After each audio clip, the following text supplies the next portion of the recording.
Isang araw, nagmamaneho sa Cubao,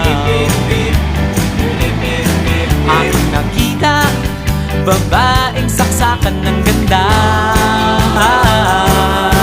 Sinundan ko ang kotseng sinasakyan niya, hindi ko nakitang may dumarating pala. Hindi ko naiwasan, kami bigla nagkabanggaan. Nung magkamalay, ay nasa ospital na ako. Nasikaso ng doktor na pili ng nanay ko.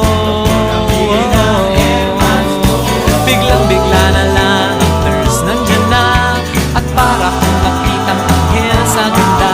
Kahit nagdidiliyo, itong nasabi ko sa kanya.